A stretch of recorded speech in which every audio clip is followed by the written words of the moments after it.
For a while, I've had a template that I really like that I've borrowed and adapted from other folks in the space for one-on-one coaching. However, when doing group implementation coaching, which is something I'm doing a lot more of lately, and I think a lot of instructional coaches do, whether that's in a PLC or a teacher team meeting, or just you have two people debriefing at the same time or that are in kind of the same pedagogical space, it can be really challenging to do this well in a group. And so I've been experimenting with what that looks like. So I'm going to share with you a template for what I am still calling a work in progress and trying to use and adapt for groups specifically in an ongoing kind of coaching cycle. Template. So we have in the meeting some spaces. So the first meeting is important to distinguish from the following meetings. So I do like space for just making sure I know everyone's roles and pronunciations if I'm just meeting them for the first time. Want to name what everyone's strengths are, either as an individual or as a team. Making sure that their values, like why are you in teaching? What is the most important thing to you? We want to make sure that we're always connecting back to that because it can get real hard as a teacher and with all of the things that we have to think about. Like as an instructional coach, you want to be mindful of your teachers and their just general well-being and what's important to them. Focusing on the margins, I think, is an important question. Borrowing this from Shane Saphir and her work in street data and pedagogies of voice, like who are the students that you're thinking about that you would love to support and are not currently having success, right? So as a group, kind of figure out the students who are struggling. How do you know they're struggling? Who are these students, right? Let's just keep them in mind as we're making instructional decisions. I really think there's some great power in civic imagination and freedom dreaming and all of the definitions of success. What does it look, sound, feel like? What is that dream that you have? And let's hold on to that throughout the coaching cycle. We can often, again, lose sight of it amidst all the things. So that's a thing I always want to make sure, perhaps more than anything, is clear up front in the first one. I also love this idea. I've been really into inquiry lately. This is not something historically I've done as a coach or teacher as well as I would have liked. So really trying to prioritize an inquiry question. We're learning together. We're getting curious. We're not saying that there is one right way. Let's co-design an inquiry question right up front in our first meeting. And then just making sure that, again, we pay attention to evidence of student learning or information to gather so we know we're headed toward the dream. We're moving in the right direction. Yes, we're going to test some things, but ultimately we need to impact student learning. That's why we're here. So let's get clear on what type of evidence we're collecting for that.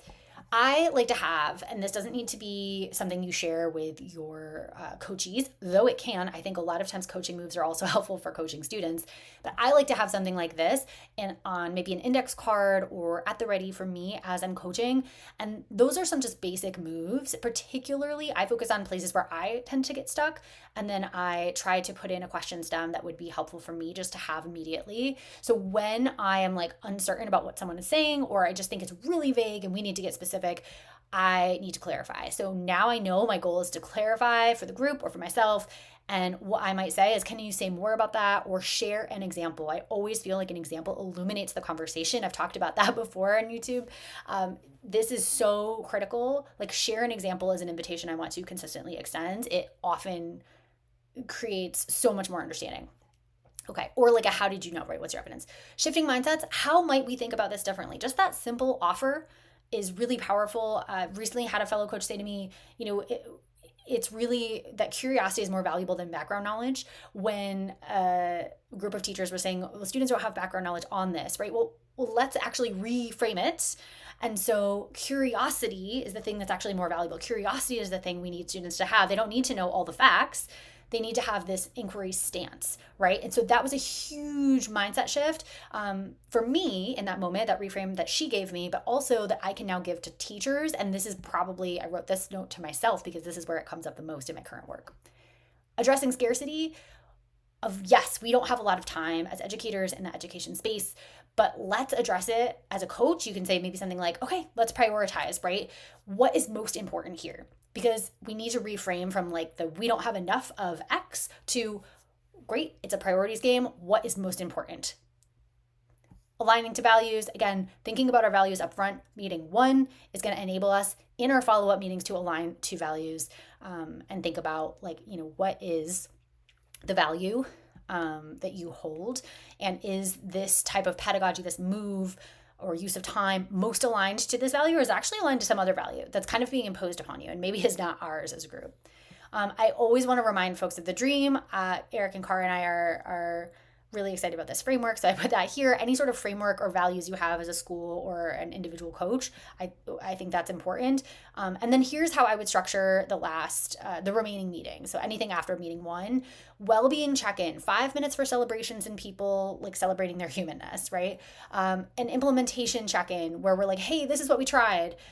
Really spend some time here. Like, what went well? What surprised you, right? Notice, wonder, deep reflection. And then I would say, okay, what do we want to do next? So rooting that in the student data, rooting it in the reflections we just had, let's specifically name a goal. Let's specifically say, again, tying it to the data, like this is coming from what we just learned. Let's explore some options, and then let's get clear on a next step. Who's going to implement? How are they going to implement? And what data are we collecting to bring to our next session?